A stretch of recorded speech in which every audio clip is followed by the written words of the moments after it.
There's a moment, and every soldier across every species knows it, when you look at someone standing next to you and think, this one is going to get us killed. He had no rank insignia I could read. His gear was mismatched. He ate something orange and pungent out of a foil packet while the briefing was still running, and, when Commander Veth asked him to confirm his combat classification, he said, I am not making this up, depends on the day. I filed him under liability. I was wrong.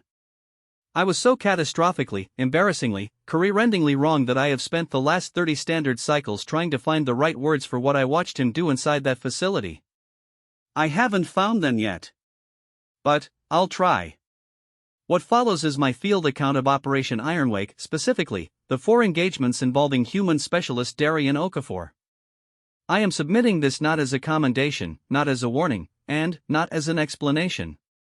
I am submitting it because someone else needs to know what I know. And because I think, if I write it down, I might finally stop seeing his face every time I close my secondary eyes. My name is Sub-Commander Valhari Asek of the 4th Reconstituted Expeditionary Axis, and I want to be precise about something before I begin. I am not easily unsettled. I have served on 6 contested fronts. I have navigated the ridgeline accords from both sides of the table. I once watched a Karathi siege platform vent its own crew because the tactical calculus favored the breach, and I noted it in my log without trembling. My carapace plates don't shift color when I'm startled, a point of professional pride among my kind, though the young ones still flush amber at loud noises and pretend they didn't. I am telling you this because what comes next requires context. I was not the sort of officer who frightened easily. Okafor frightened me before he did anything. The insertion point was Relay Station Keth 9, a mid-tier communications hub that the Varek Syndicate had converted into something considerably less civilian over the preceding 2 standard years. The Axis had intelligence, good intelligence, for once, verified through 3 independent channels that the station held processing cores linked to Syndicate command traffic across the entire outer spur.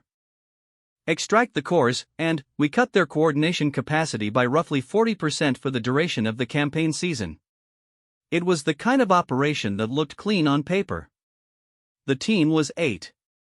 6 Axis soldiers from my own reconstituted unit, trained, reliable, people I'd operated with before.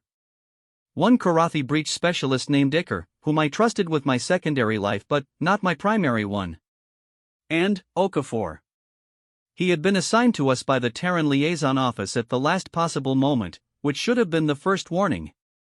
The Liaison Office attached human personnel to Axis operations occasionally, a recent development, contentious in certain command circles, tolerated by most because the humans had proven consistently useful in ways that were difficult to quantify and deeply irritating to admit. The form they sent over listed him as a specialist, Class 4, Combat Adjacent Operations. Not a frontline combat classification. Not a breach role.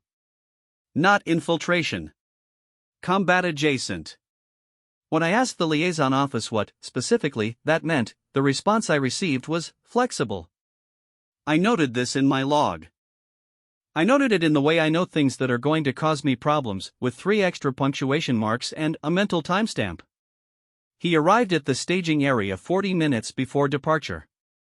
I had expected something impressive, or at minimum, something legible, a soldier whose gear and bearing would at least communicate their function the way every other species soldiers communicated theirs. Iker, for example, wore breach-scarred hardplate and carried cutting tools that cost more than my monthly allocation. My Axis personnel wore the standard Dark Series infiltration kit with unit markings and rank visible at a distance. Okafor wore a jacket. Not a tactical jacket, or if it was, it had been modified past the point of recognition. It had pockets. Too many pockets. One of them appeared to be occupied by something that crinkled when he moved. His boots were the right type for a station insertion, magnetic sole, low profile, but they had been repaired, visibly, with a bonding compound that came in a color the original manufacturer had clearly not intended. His sidearm was regulation. His secondary kit was not. He had a blade that was too long for the holster it was in, riding at an angle across the back of his hip, and a coil of thin cable around one shoulder that I could not identify a tactical purpose for. He was of medium height for a human, which made him shorter than any of my Axis soldiers and taller than Iker. His face was, I am going to attempt a precise description here, because the imprecision bothers me, arranged for casualness. Not relaxed. Not calm. Something more deliberate than either. He looked at the staging area, at the 8 of us in full kit, at the holographic briefing still running on the tactical display, and his expression said, I have been to worse places than this before breakfast. He was eating something out of a foil packet. Something orange.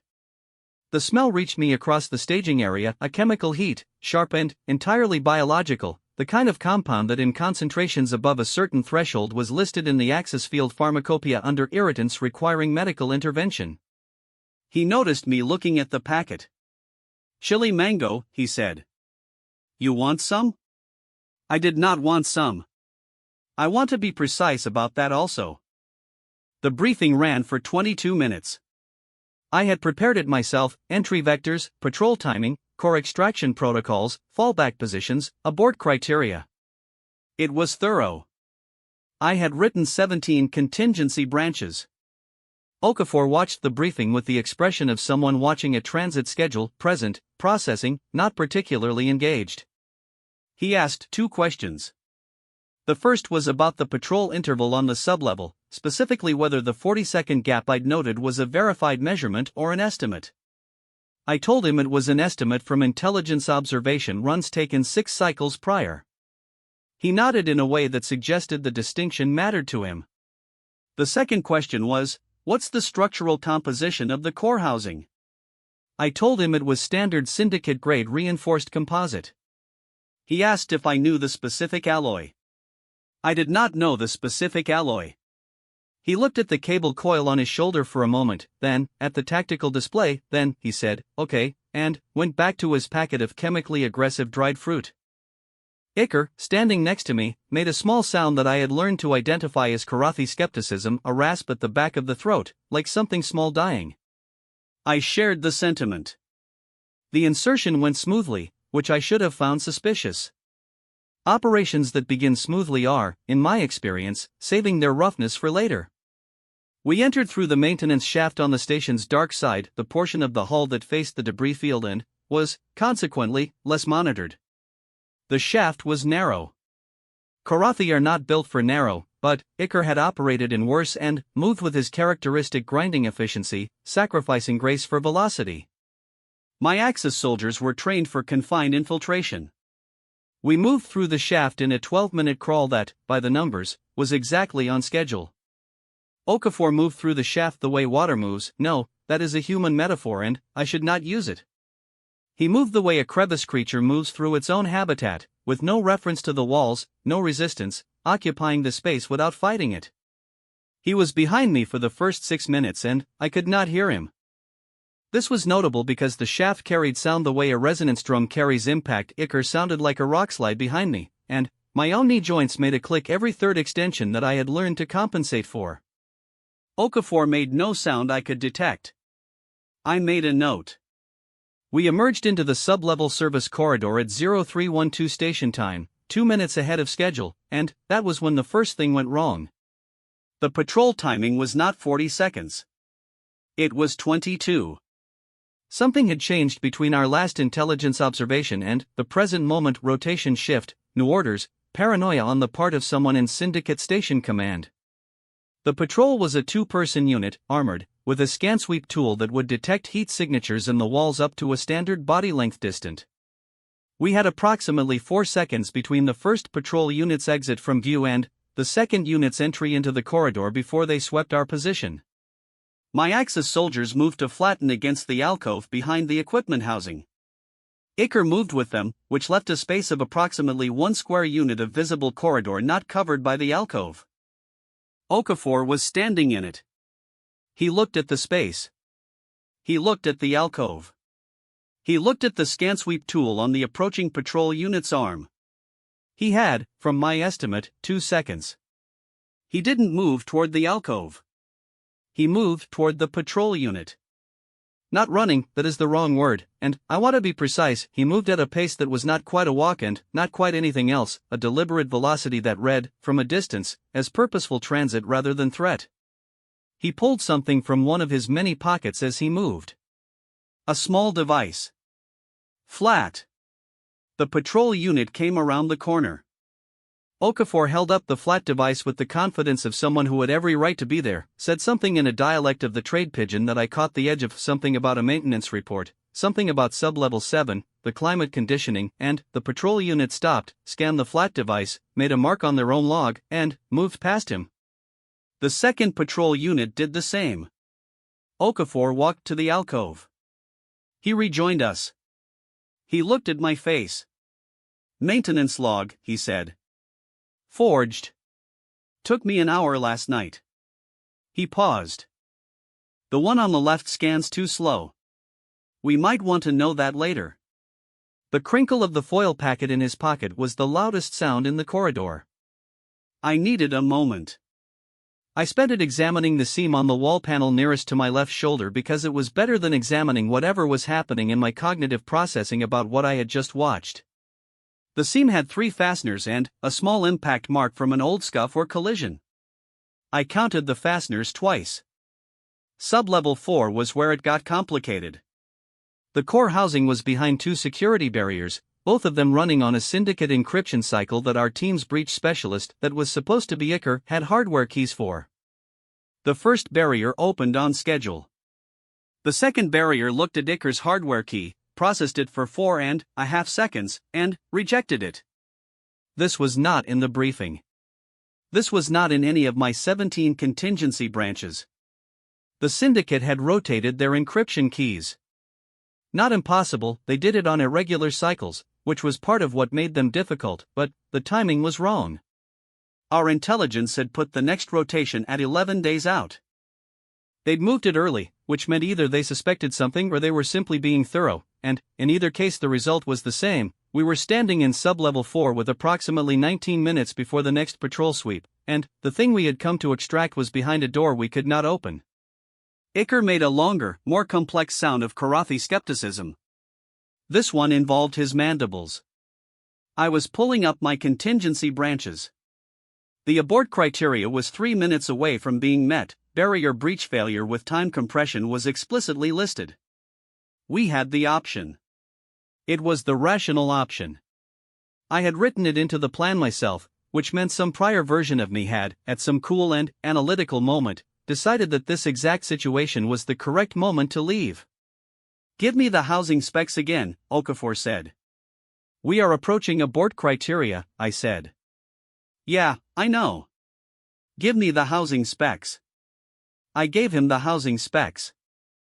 He looked at them for approximately 9 seconds, which I counted, because I was tracking time and because counting things was keeping my carapace plates from registering stress color, and then he uncoiled the cable from his shoulder.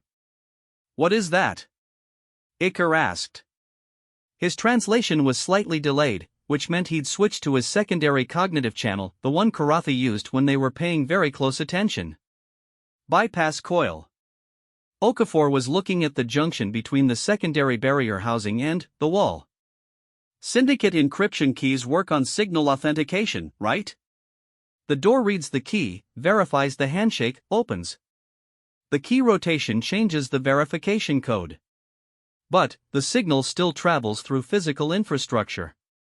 He pressed 2 fingers against the housing. Same infrastructure. Different code. That tells me what the problem is, I said. Not the solution. The solution is that if you interrupt the signal mid-verification and reroute it through an unencrypted path before the authentication completes, the door processes a partial handshake. He had the cable out now. It had fine filament ends that I could barely see in the low light. It reads as verification initiated, not verification failed. Default response to verification initiated is unlocked, pending full authentication. That is not a documented method, I said. No, he agreed. He was feeding the filament ends into a gap in the housing seam that I would have needed a measurement tool to confirm was actually there. It's also not a documented method the syndicate knows to patch for, which is why it works. The silence lasted approximately 11 seconds. The door opened. Not with the sound of accepted authentication, a clean tone, the one you heard when everything was correct. It opened with the sound of a system that had not quite completed its question before the answer arrived anyway. A half step. I hiccup. The door processed and opened in a way that felt slightly embarrassed about it. Iker looked at me. His chromatophores, the patches along his upper thorax that Karathi couldn't fully suppress, had shifted to a pale, uncertain yellow.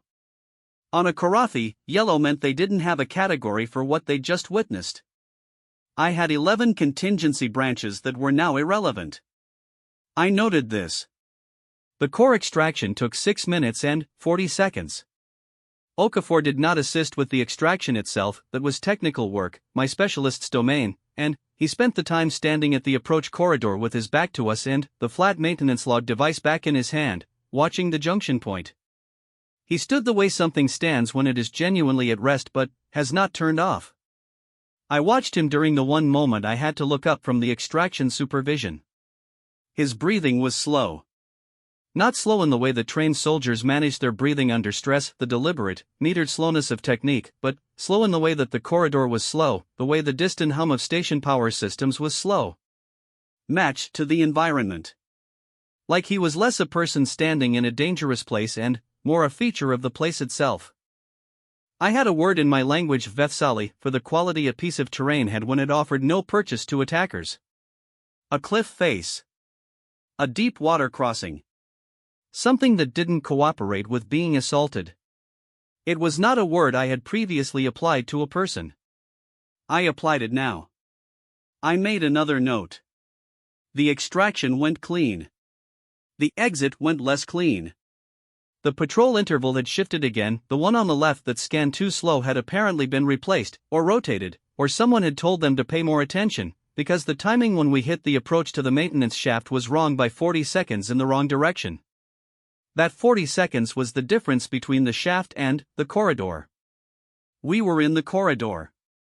My Axis soldiers moved to positions. Iker had his breach tool out, which in a corridor negotiation was approximately as subtle as bringing a gravity mortar to a formal dining function. I had my sidearm drawn. We had a contact team of 3 coming around the corridor junction, which was going to turn into a noise event, and a noise event was going to turn into an alert, and an alert was going to turn our clean extraction into something very different.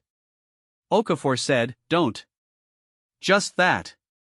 Quiet enough that I almost didn't hear it over the hum of the station systems. He stepped into the corridor intersection before the contact team reached it. He was not holding the maintenance log device this time. He was not holding anything. He walked into the intersection the way he had walked into the first corridor encounter, that deliberate not quite walk, and he said something to the contact team in trade pidgin that I couldn't fully follow because he said it quickly and there was idiom in it I didn't have reference for. What I understood was, late rotation, the shift commander sent me down, something about the climate conditioning again, sublevel 7, you know how it is. The contact team paused.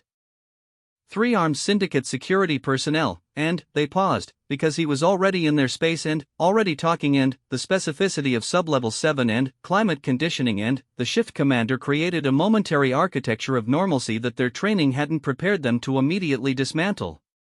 3 seconds. That was how long the architecture held. Then, the one on the right looked at his boots. The boots with the wrong colored bonding compound repair. The boots that were not syndicate issue. The boots that were the specific, irrelevant detail that broke the moment. The patrol team moved for their weapons. And Okafor moved first. Not for his sidearm. He dropped below the first patrol member's weapon arc in a way that my eyes processed as too low, too fast, the kind of motion that the body produces when it has decided that the concept of upright is temporarily optional, and he was inside the reach of the weapon before it had tracked to where he'd been standing, and then there was a sharp sound, and the weapon was no longer in that patrol member's hands. The second patrol member brought their weapon up. Okafor was already not where the weapon was pointing. This took approximately 2.5 seconds total. My Axis soldiers took the third patrol member. Iker assisted. The corridor was quiet again. Okafor stood up. He was breathing slightly harder than he had been, which was the first evidence I'd seen that any of this was costing him anything. He looked at the 2 disarmed patrol members and then at me. "If we move in the next 90 seconds, we make the shaft," he said. "The shift change will cover the timing gap. These two, he looked at them, we need to leave them here, but they can't call in for 4 minutes. He looked at me. You have restraint cord? I had restraint cord. We made the shaft. In the debriefing, 5 hours later, I spent 11 minutes trying to write my assessment of Okafor's operational contribution without using words I didn't have a classification for. I failed. I submitted the form with 3 fields left blank and a note that said see supplemental report, and then I started the supplemental report and got 4 paragraphs in before I stopped and sat with it. He had forged a maintenance log. In advance. Without being told what the specific patrol composition would be, which meant he'd prepared for a patrol encounter without being told one was likely. He'd bypassed a syndicate encryption barrier using a method that existed, as far as I could determine, only in his head and in whatever library of accumulated improvisations lived in whatever Terran institution had given him a Class 4 combat adjacent designation. He had walked into 2 armed contact encounters with nothing in his hands and come out of both of them in the direction he wanted to go. He had, and this was the part one kept returning to, the part that made me count the fasteners on a wall panel I wasn't looking at, done all of it with a quality I kept reaching for a word for. Not calm. Not confidence. Something more structural than either of those things. As if the danger was a material to work with, not a condition to manage. In my language, we had a word, velos. It meant the state of being correctly aligned with your environment, not dominating it, not escaping it, but occupying it at the right angle that it moved around you. We used it for rivers finding their channels. For atmospheric systems settling into equilibrium. For very old trees that had grown around every obstacle they'd ever encountered until the obstacles were simply part of their shape. I had never used it for a person before either. I added it to the log, next to Vethsali. Then, I sat with the foil packet he'd left on the staging area table. It was empty. It still smelled like chemical fire. Class 4. Combat adjacent. Flexible. I submitted my supplemental report. I left that part blank too. The Varrock Syndicate had a division they did not advertise. I know about them because of what happened next. Before that, I had heard the name once, in a threat assessment briefing 2 years prior, delivered by an intelligence analyst who spent 11 seconds on it and moved on. The name was Vryketh, a word that didn't translate cleanly into standard, but the closest approximation the briefing offered was selective pressure. As in the mechanism by which species evolved their most dangerous traits. As in, the thing that killed everything weaker until only the strongest shape remained. The Vryketh were the Syndicate's counterinfiltration unit. They were sent in after successful operations, not during failed ones. Their purpose was not to prevent infiltration, other units did that. Their purpose was to find the people who had already succeeded and remove the variables. Standard Axis Threat Rating, Severe. Standard Axis Engagement Recommendation, Avoid. I learned all of this approximately 6 hours after we cleared the station, when the intelligence analyst attached to our forward operating base pulled up a secondary flag on the Keth-9 extraction and said, in the specific tone intelligence analysts use when they are about to deliver information that will make other people's lives significantly worse, "We have movement." The Vryketh had deployed. There were 5 of them. The briefing file was thin as Syndicate counterintel kept their own people's profiles scrubbed, but what we had was sufficient to understand the problem. The Vryketh were not soldiers in the way my unit were soldiers. They were not configured for engagement. They were configured for resolution. They tracked operational teams after successful extractions, identified the individuals responsible, and resolved the identified variables before those variables could be debriefed, promoted, or used again. They had a confirmed resolution rate of 91% across documented engagements. The remaining 9% were not survivors. They were simply cases that hadn't been closed yet. Our forward operating base was a repurposed survey station approximately 32 light minutes from Keth-9. It had 2 exit vectors and mediocre defensive hardening and exactly the kind of profile that would suggest to an experienced tracking unit, they'd probably stopped here. I called a situation briefing. I stood at the head of the table with the movement data behind me and the faces of my 6 Axis soldiers in front of me, plus Icar's chromatophores, which had gone from uncertain yellow to a pale, washed-out green. That meant I have updated my survival probability downward, and I am not pleased about this.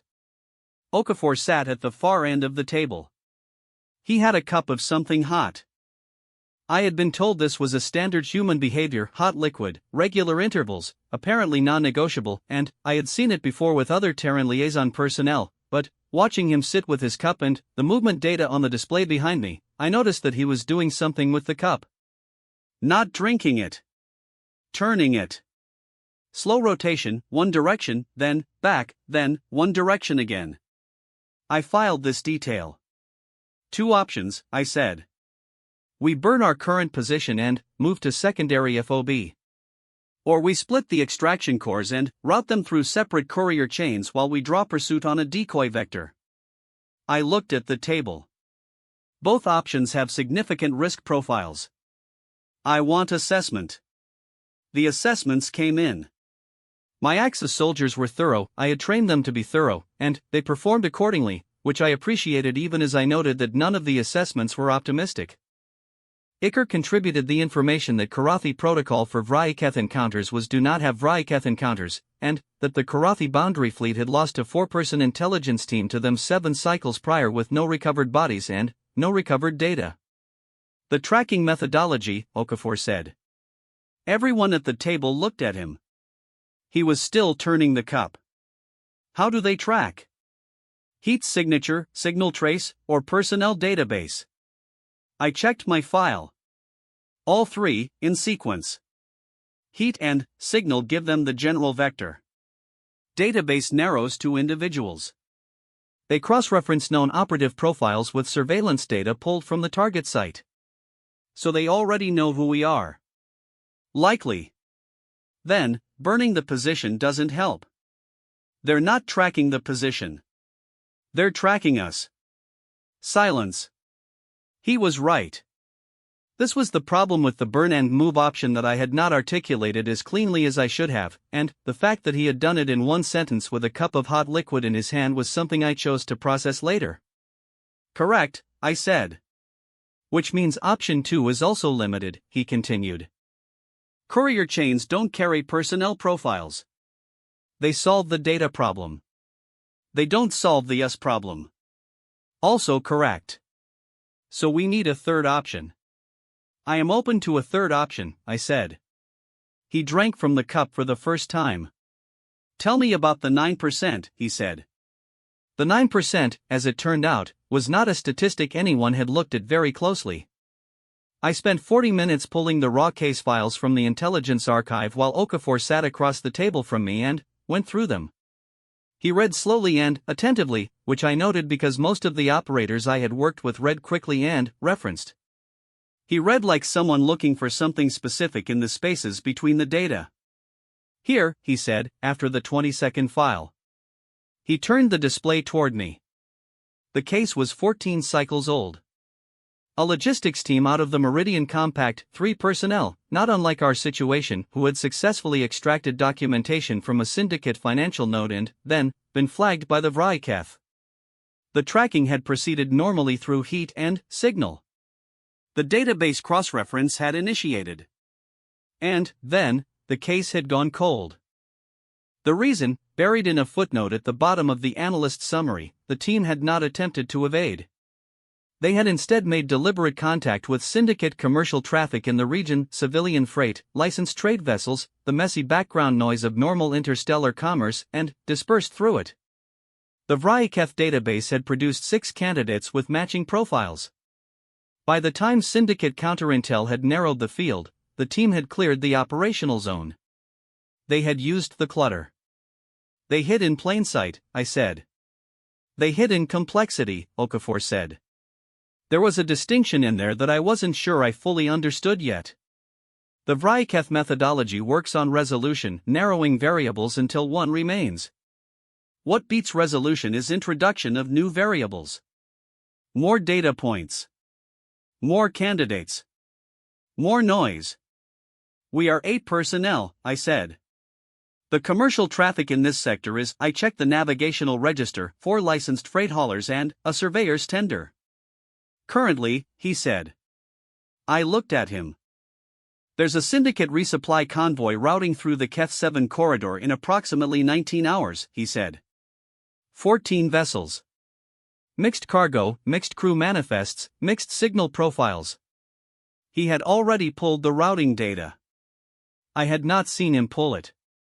If we insert into that traffic pattern at the right point, we're not 8 profiles in empty space. We're 8 profiles in a field of approximately 260. Inserting into a syndicate resupply convoy, I said. Yes. While being tracked by the syndicate's counter-infiltration unit.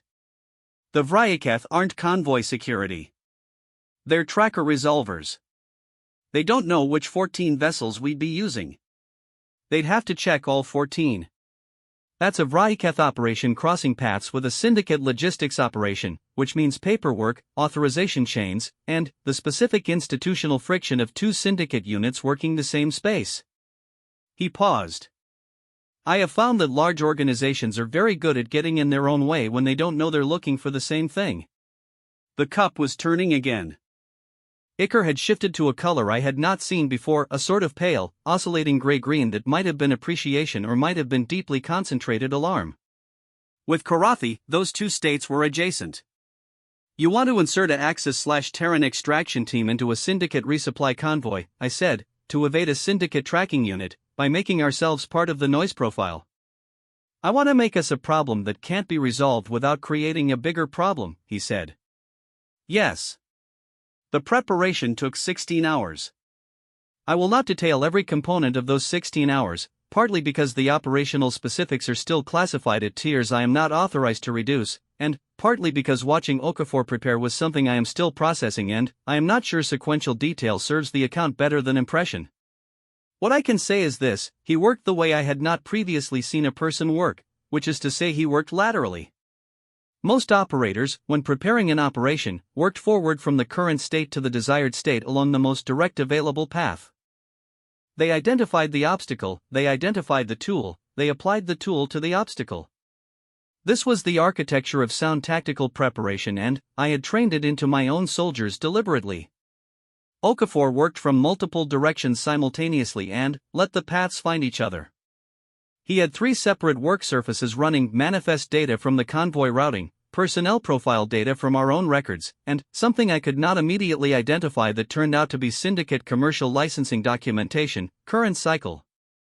He moved between them at irregular intervals, making no marks that I could see, and then, at some point that I could not identify as a specific moment, the 3 surfaces began to cohere. Names appeared that matched profiles. Freight manifests produced cover rolls. Licensing documentation provided the institutional context that would make those roles legible to a scanning system. At hour 14, he had produced false identities for 8 personnel, our entire team, that were not false in the way that forgeries were false. They were false in the way that a counterfeit item produced using the target institution's own processes was false, technically, materially, procedurally correct in every verifiable particular, and wrong only in the one unverifiable thing, which was the actual identities of the people carrying them. Ichor examined his with his manipulator lens for a long time. His chromatophore settled into a steady, deep amber, Karathi impressed, which was not a color I saw often. When did you prepare the maintenance log? I asked. The one you used on Keth 9. Before the briefing, he said.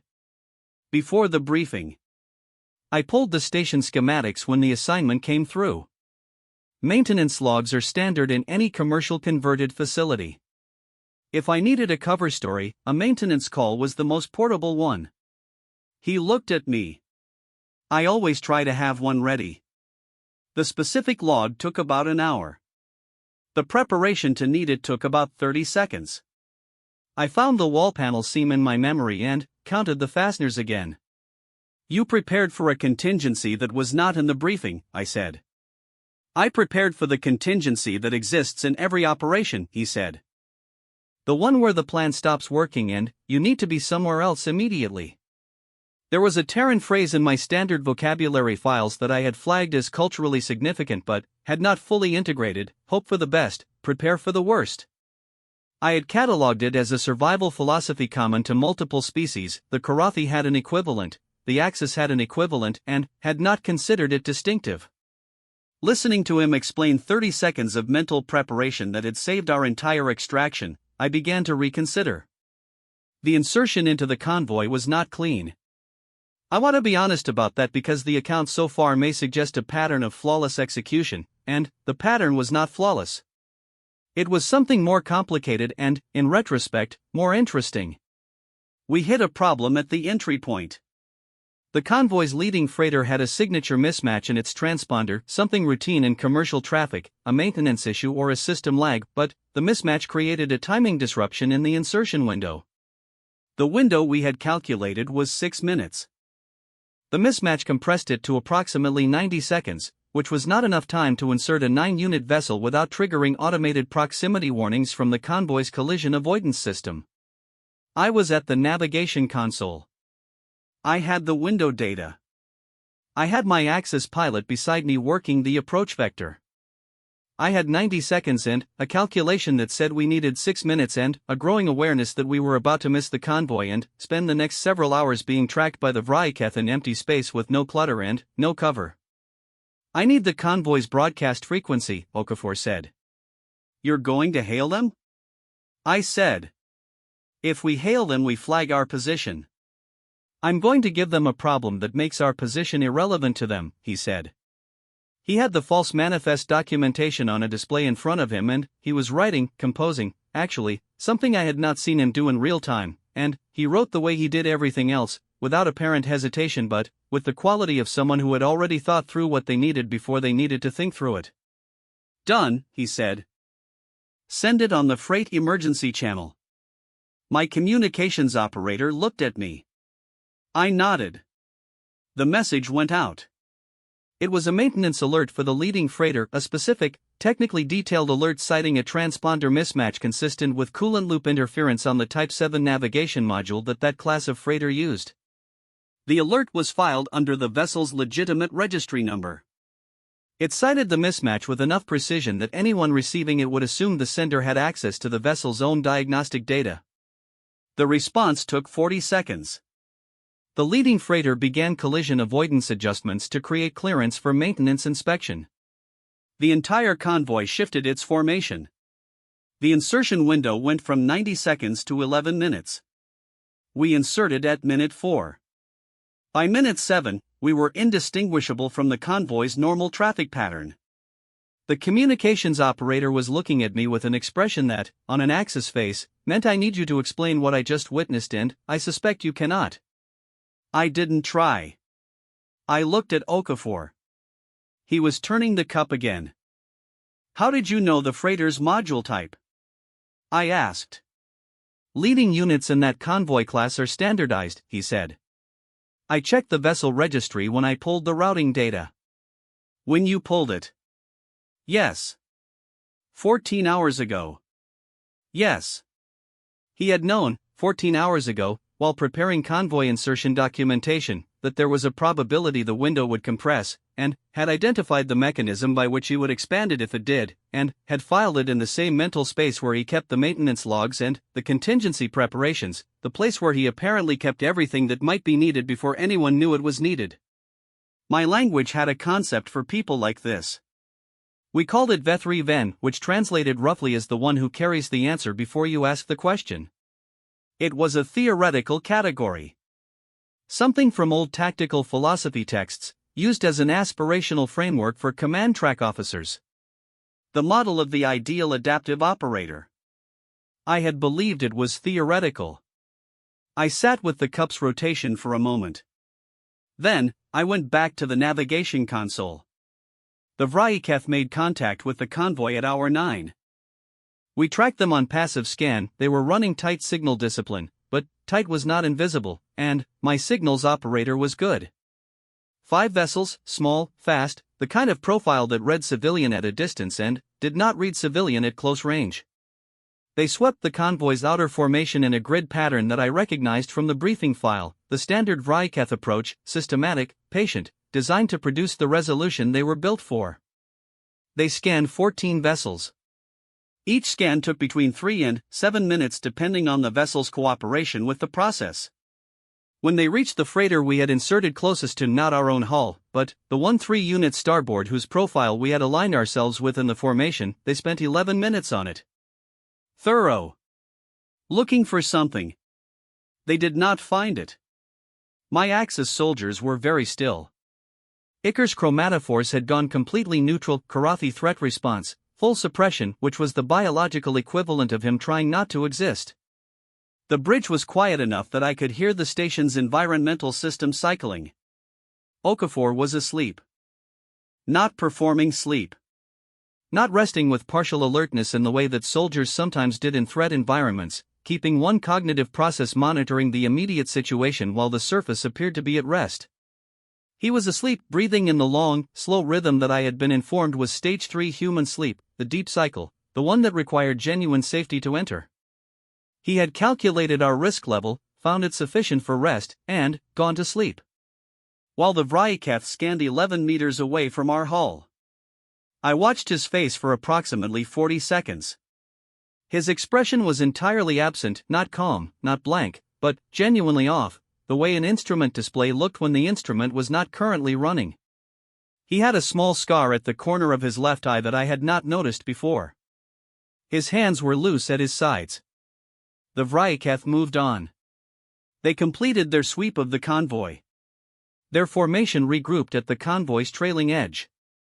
They held position for approximately 20 minutes. I assumed they were conferring, reviewing data, evaluating whether to perform a second pass, and then they broke off.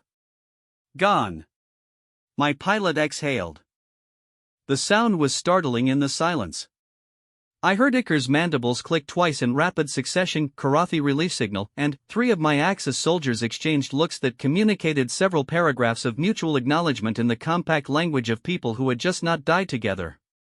Okafor woke up at the sound of the exhale. He looked at the passive scan data. He looked at the empty space where the Vryacath formation had been. Good, he said. He went back to sleep. In the 9 hours we spent embedded in the convoy, I began the habit that has since become something I do without noticing. I started quoting him in my internal log. Not his tactical assessments. Not the operational specifics. The small things. The way he described problems, not a problem, a constraint. The way he described risk, a variable with unknown weight. The way he described what we had just done, when I finally asked him directly, we made ourselves part of the system they were looking for. Systems don't look for themselves. I did not fully understand the last one. I noted it anyway. We cleared the convoy's formation at hour 12 and made the rendezvous point 40 minutes ahead of schedule, which had not been achievable under any of my original 17 contingency branches and which I mention only to note that my 17 contingency branches had been, in retrospect, constructed for a version of this operation that assumed I was the most adaptive variable in it. I had been wrong about that also. At the rendezvous, I submitted my second supplemental report. I used 17 fields this time. I left 2 blank. The 2 blank fields were not operational assessments. They were the ones asking me to classify what I had observed. What category of operative? What tactical school? What formation of training and doctrine and institutional knowledge had produced this person who slept through Vryacath sweeps and carried answers before the questions arrived and spoke about risk in the language of material and constraint rather than threat and response? I could not classify it. The Terran Liaison Office's classification was still, officially, Class 4, Combat Adjacent, Flexible. I was beginning to understand what flexible meant. I closed the report. I looked at his cup, still sitting on the bridge console where he'd left it. It had gone cold. He hadn't finished it. I noted this too. I did not know what it meant. I suspected I would find out. The debrief at Axis Command Station Rethlor lasted 3 days. This was unusual. Standard debriefs for extraction operations ran 4 to 6 hours, enough time to cross-reference field accounts, verify core data integrity, establish whether the intelligence product was what the operation had produced it to be. 3 days meant they had found something in the cores that changed the shape of what they thought they knew, and that they wanted to understand everything about the conditions under which it had been acquired before they began acting on it. I spent 22 hours of those 3 days in formal session. I spent the remaining time reviewing my own logs, updating my supplemental reports, and attempting, without success, to write a coherent summary of Okafor's operational contribution in terms that Command could use to adjust the parameters of the Terran liaison program. The difficulty was this: everything he had done was explicable. Each individual decision, each prepared contingency, each lateral movement piece of the preparation process, I could document all of it and present it clearly, and any competent command review would be able to follow it. The documentation would be accurate. And it would completely miss the point. The point was not what he had done. It was when he had done it and in what order relative to when anyone else would have done it. The point was the interval between the problem appearing and the solution being present, and the way that interval was, for him, consistently shorter than my most optimistic projections for any operator I had previously worked with. The point was that the maintenance log had existed before I knew I needed one. The point was that he had been asleep. I kept writing and deleting.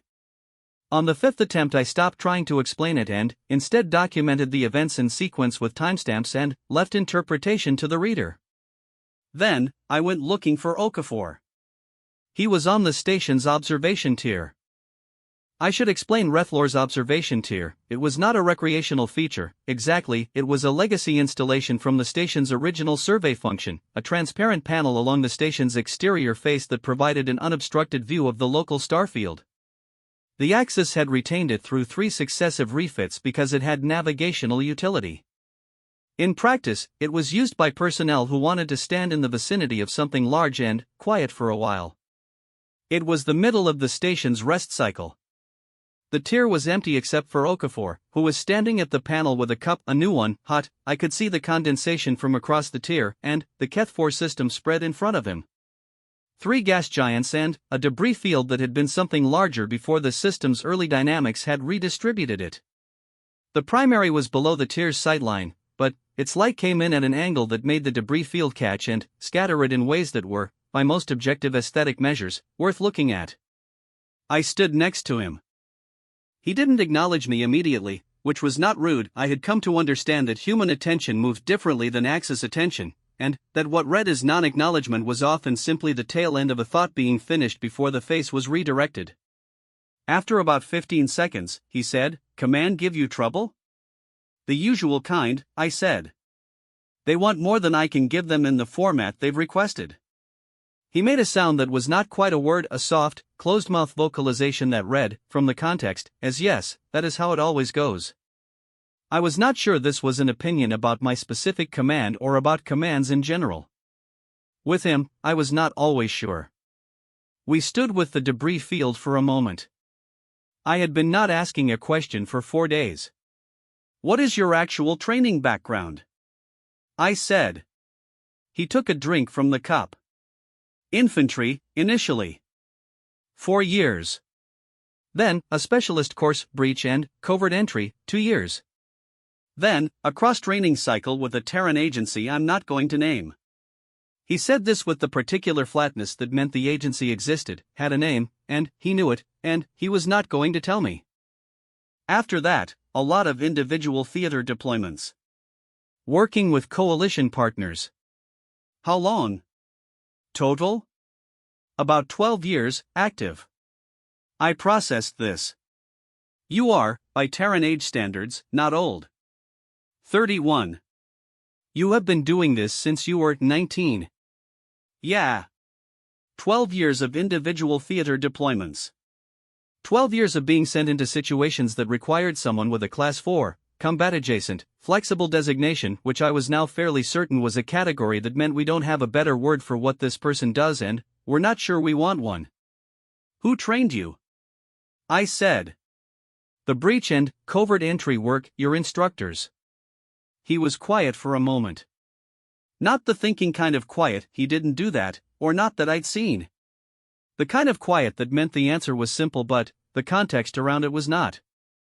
"Other people like me," he said. "Other people like him." I want to sit with that for a moment, the way I sat with it then, because it implies a category. It implies that what I was looking at, this specific shape of operator, this way of moving through problems sideways and carrying answers before the questions, was not an individual phenomenon. It implies there was a school, an institution, a transmission of methods. A lineage. I had been treating him as an anomaly. How many? I asked. Terrans? Doing roughly what I do? He considered. I don't have a number. I know my cohort. I know some adjacent cohorts. A pause. It's not a small program. And it is not well documented in the Axis liaison materials. No, he agreed. It isn't. The debris field turned in the light from the primary. Something in it caught and held a piece of the original body, too large to have been redistributed cleanly, still tumbling slowly in its own momentum, still carrying the shape of what it had been before the dynamics of the system turned it into something else. Can I ask you something? He said. This was the first time he had asked permission to ask something. I noted this as a departure. Yes, I said. Your contingency branches, the 17 you wrote for the Keth-9 operation. Were they the standard set for your doctrine? Or were they specific to this mission profile? I had not expected this question. A combination, I said. The base framework is doctrinal. The mission-specific variables were developed from the intelligence product. He nodded slowly. When did you write the 17th one? The morning before the operation. What prompted it? The intelligence analyst noted a secondary flag on the encryption key cycle. I added a barrier failure branch as a precaution. Did the analyst tell you to?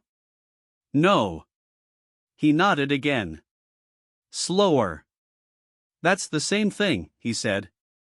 What I do. You wrote it down, and I carry it in my head, and you use branching structures, and I use something more like terrain mapping. But it's the same impulse. He looked at the debris field. You saw a variable that might change and you prepared for it before it changed. I had not thought of it in those terms. The difference, I said, is that my preparation was in the plan. Yours was not in any plan I could see. That's because I don't plan for specific contingencies, he said. I plan for the state of being in a contingency. What it feels like. What resources are usually available? What directions usually remain open when the obvious ones close? He turned the cup in his hands. Specific plans stop working. The habit of looking for the next thing that doesn't stop working. I found myself looking at the cup. At the specific way his hands held it, turning it at a consistent, gentle speed that was not anxious. It was rhythmic. It was the rhythm of a thought turning over. The habit of looking for the next thing. There was a word in Axis military philosophy Vethran that referred to the quality of a commander who could not be defeated by surprise because they had already incorporated the concept of being surprised into their tactical state. We talked about it the way we talked about the ideal operator in the old texts, aspirationally. The category existed so that officers could have a direction to aim. I had met 2 officers in my career who were described by their peers as approaching Vethran. Both were considerably older than me and considerably more decorated, and what I knew of them was filtered through institutional reputation. The convoy insertion, I said. The transponder mismatch. You had already identified the mechanism for expanding the window before the mismatch occurred. I identified the mechanism for expanding any window, he said. The mismatch was specific. The mechanism was general. When? When I read the convoy routing data. Convoy insertions compress. It's what they do. There's almost always a reason. The question was what lever existed, not what lever would be needed. General, not specific. Mechanism, not solution. The habit of looking for the next thing. I spent 40 seconds with the debris field. My carapace plates did not shift color. I had not lost the professional habit, but the temperature along my lateral sensory row dropped 0.3 of a degree, which was my body's version of the same thing. You were asleep, I said. During the Vryketh sweep. Yes. You calculated our risk level as sufficient for rest. I calculated our risk level as the best it was going to be for the next 18 hours, and I need sleep to function, and I had done everything that could be done with the preparation time available. He looked at me. Was that the wrong decision? No, I said. Then, it wasn't hard. On the second day of the debrief, I was asked to assess the operational effectiveness of the Terran liaison attachment. The question came from a command senior in a format that was procedurally neutral and contextually significant. The Axis was reviewing the structure of its Terran partnerships ahead of the next campaign season, and the evaluations from field-level officers were part of that review. My assessment would be one data point among many, but I was aware that field-level assessments carried particular weight when they were specific. I wrote for a long time. I documented the maintenance log and its preparation timeline. I documented the barrier bypass and its technical mechanism. I documented the convoy insertion and the transponder mismatch solution. I documented the Vryketh encounter and the calculation that had permitted sleep. Then, I stopped documenting specific events and wrote one additional paragraph. I wrote, the assessment question asks me to rate operational effectiveness on a scale of 1 to 10, where 1 represents minimal contribution and 10 represents decisive contribution. The scale does not accommodate what I observed, which was not contribution to an operation but the provision of a continuous adaptive capacity that altered what the operation was capable of being. My Axis soldiers performed at the level of their training. Specialist Okafor performed at the level of whatever the next situation required.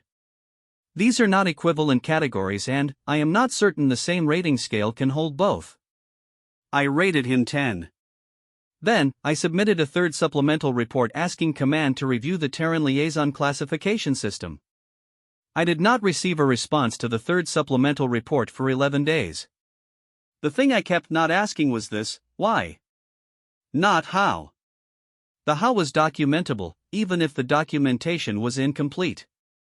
Not what was in front of me from the first moment in the staging area, if I had been better at seeing it. The why. I knew why my Axis soldiers performed at the level they did. Doctrine, training, institutional investment, personal drive, the specific shared history of a unit that had been through difficult things together and came out the other side with a level of mutual trust that translated directly into operational coherence. I understood all of that. I had built it. I knew why Iker performed the way he did. Karathi psychology had a word for it, the correct application of adequate force, and it was simply what Karathi-trained operators were optimized for. I did not know why Okafor worked the way he worked. And I had been not asking because I suspected the answer would be simple and, therefore, unsatisfying, the way that very true things were sometimes simple and the simplicity felt like it was missing something. I asked him on the third day, in the observation tier again, because the observation tier had become the place where things got said. Why do you prepare the way you do? I asked. The pre-preparation. The answers before the questions. The sleep under active threat. The lateral thinking.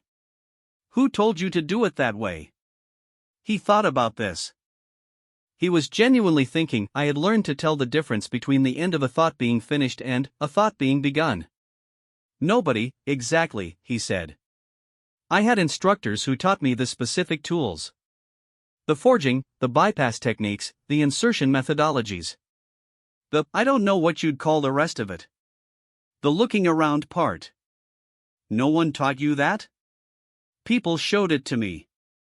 My first field commander, she used to walk every position before an operation. Not the tactical positions. The physical space. Every room, every corridor, every junction. I asked her why once and she said, he stopped. Started again. She said she wanted to know what the place felt like when nothing was wrong, so that when something went wrong she'd know it wasn't the place that changed. The observation tier was quiet. She sounds like a considerable officer, I said. She was, he said. He said it in the past tense, and the past tense said everything that needed to be said about that, and I did not push it. The habit, I said. The looking around part. You kept it after her. I improved it, he said. She taught me to know the space. I started trying to know the situation, what it normally felt like, what directions it usually moved in, where the levers usually were. So that when it stopped being normal, I already knew what I was working with. The habit of looking for the next thing. I thought about the maintenance log prepared before the briefing. The convoy transponder mechanism identified before the mismatch. The sleep during the Vryketh sweep. He hadn't been lucky. He hadn't been reckless. He hadn't been abnormally gifted, or not just that. He had built a practice, a continuous, systematic practice of looking around before anything was wrong so that everything still available when things went wrong had already been mapped. 12 years. Beginning at 19. Every operation, every theater, every coalition partner. He had been doing this every time. The debris field outside the panel was exactly the same as it had been each time I'd looked at it. The tumbling piece that was too large to be redistributed cleanly was still in the same position relative to the primary's light. Still carrying its original momentum. Still shaped, essentially, by what it had been before, even though what it had been was gone. Your first commander, I said. The one who walked the positions. Yes. Did she know what she was teaching you? He was quiet for a moment. Probably not all of it, he said. I don't think she'd have called it teaching. She would have called it what she did. Something in that landed in a way I couldn't immediately articulate. I noted it for later. Then, I asked the question I had actually been not asking for 4 days, which was different from the why and the how and was, in retrospect, the only question that mattered. What do you do, I said, when you run out of pre-prepared answers? He turned the cup. I look for the next thing, he said. He said it the way he said most things, without weight, without inflation, in the same tone he'd used to confirm a patrol interval or request a frequency. The understatement was not performed. It was structural. It was the same quality I'd been trying to name since the staging area, the velocis, the alignment with environment, the thing I had watched and could document and could not quite classify. He just looked for the next thing. That was it. And the reason I have spent 30 cycles trying to find the right words for what I watched him do is that in a career built on frameworks and contingencies and the careful architecture of preparation, I had not, before Okafor, fully understood what preparation was for. It was not for the anticipated threat. It was not for the specific contingency. It was for the state of mind that could look at anything, the corridor, the mismatch, the Vryketh on passive scan, the door that couldn't open, the window that had compressed to 90 seconds, and still find the next thing. He didn't have a better plan. He had a better relationship with the moment when plans stopped working. On day 4, cleared from the debrief, I walked back through the staging area at the forward operating base where we had launched the Keth 9 operation. Standard protocol, returning equipment, clearing provisional installations, filing the final location reports. The foil packet was still on the table. Someone had moved it to the edge but not removed it. The chemical fire smell had faded to almost nothing, trace compounds, attenuating in the station's recycled air. I stood with it for a moment. I thought about my 17 contingency branches. I thought about the one I had written the morning before the operation, the one prompted by the intelligence analyst's secondary flag, the one that had turned out to be a third-order approximation of the actual problem Okafor solved in 9 seconds with a cable coil. I had been building contingency branches my entire career. I had been doing the looking around part. I had just been doing it more slowly, with worse tools, and writing it down so I could remember it. I picked up the foil packet. Still a trace of that smell. Something about it, the specific, aggressive scent of a food item that registered in the Axis pharmacopoeia as an irritant, had become, over the course of 5 days, simply the smell of the operation. Of the staging area. Of the particular quality of a situation that had been genuinely dangerous and had come out the way it did because of a person I had filed under liability and been wrong about in every direction simultaneously. I put the packet in my kit. I don't know why. I noted that I had done it and did not attempt to categorize the impulse. The observation tier in my memory still has the debris field in it. The tumbling piece, too large to be redistributed, still carrying its original momentum. The cup, not quite finished, going cold on the console. The second set of patrol boots with the wrong colored repair. I am Subcommander Valhari Asik of the 4th Reconstituted Expeditionary Axis. I have served on 7 contested fronts now. I walk every position before operations. Not the tactical positions. The physical space. Every room, every corridor, every junction. My junior officers have started doing it too, and, when they ask me why, I tell them I want to know what the place feels like when nothing is wrong. I don't tell them where I got it. He would find that funny, I think. I have become fairly good at knowing when something is funny now. That is a different skill than I expected to be acquiring at this point in my career. I note this. I note it without a category, which is also something I learned. The Terran Liaison Office lists him as Class 4, Combat Adjacent, Flexible. I know what flexible means now. I think the galaxy is still learning.